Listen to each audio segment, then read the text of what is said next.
Vətəndaş Müqaviləsi Partiyasında siyasi ov mövsümü başlayıb. Bu barədə Ermənistanın Joxovurd nəşri məlumat yayıb. Qəzetin partiyadakı mənbələrinə istinadən yazdığına görə Ermənistanın baş naziri Nikol Paşinyan parlamentə düşmə ehtimalı olan bütün siyasi qüvvələrin məhv edilməsi ilə bağlı dəqiq göstəriş verib. Nəşr bildirir ki, Vətəndaş Müqaviləsi Partiyasında tez-tez müxalif və neytral fiqurlara qarşı yönəlmiş kampaniyalar, media hücumları və onların ictimai nüfuzunu sarsıtmaq müzakirə olunur. Joxovurd həmçinin qeyd eləyir ki, ötən gün baş nazirin aparat rəhbəri Arayik Harutyunyanın keçmiş ombudsman Arman Tatoyanı tənqid etməsi təsadüfi deyil. Nəşrin əldə etdiyi məlumata görə məhz Tatoyan kimi fiqurlar hakimiyyət tərəfindən potensial təhlükəli rəqib kimi qiymətləndirilir. Bu səbəbdən də yüksək vəzifəli hökumət təmsilçiləri onun əleyhinə sosial şəbəkələrdə və mediada kampaniyaya start veriblər. Siyasi analitiklərə istinadən qəzet hakimiyyətin bu cür davranışının artıq siyasi rəqabət çərçivəsindən çıxaraq təzyiq modelinə çevrildiyini qeyd eləyir.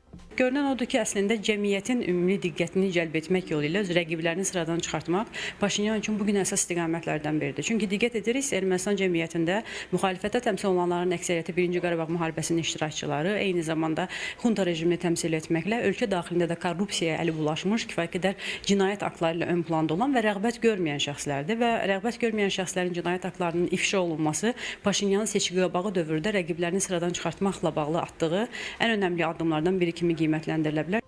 Son dövrlərdə Ermənistanda siyasi gərginlik daha da dərinləşməkdədir. Hakimiyyətlə müxalifət arasında münasibətlər, xüsusilə Nikol Paşinyana qarşı yönəlmiş ittihamlar və təzyiqlər fonunda daha aydın görünür. Yerli erməni mətbuatında yayılan məlumatlara görə bir müddət əvvəl Paşinyana qarşı impiçment proseduruna start verildiyi bildirilib. Qeyd olunur ki, impiçment üçün tələb olunan 36 səsdən artıq 34-ü toplanıb. Lakin bir sıra siyasi analitiklər bu rəqəmlərin real gücü əks etdirmədiyini, prosesin uğurla başa çatmasının isə olduqca çətin göründüyünü vurğulayırlar. Onların fikrincə, toplanan imzalar arasında mövqeyi qeyri-müəyyən olan deputatlar da yer alır. Bununla yanaşı, Ermənistanın keçmiş siyasi liderlərinin son açıqlamaları və fəallaşan siyasi fəaliyyəti də vəziyyəti daha da gərginləşdirir. Xüsusilə sabiq prezident Robert Köçəryanın Moskva səfəri və Rusiya rəsmiləri ilə görüşməsi geniş rezonans doğurub. İddialara görə Köçəryan bu görüşlərdə Ermənistanda parlament seçkiləri və mümkün iqtidar dəyişikliyi mövzusunu gündəmə gətirib. Lakin mənbələr bildirir ki, Rusiya tərəfi bu mərhələdə konkret bir vəd verməyib. Hətta Ermənistandan əl çəkdiklərini bildiriblər. Paşinyan və tərəfdarları isə müxalifəti xarici təsirlərə açıq olmaqda və ölkədə sabitliyi pozmağa çalışmaqda günahlandırırlar. Cənubi Qafqazda sülh, təhlükəsizlik, nəqliyyat və kommunikasiya xəttlərinin açılmasına dair siyasi iradə mövcuddur. 8 avqust tarixində imzalanan sənədlər Cənubi Qafqazda yeni bir reallığı ortaya qoydu. Lakin bu reallığı qəbul etmək istəməyən qüvvələr də var və məhz onlar Nikol Paşinyana qarşı seçki dövründə müxalifəti təmsil edəcəklər.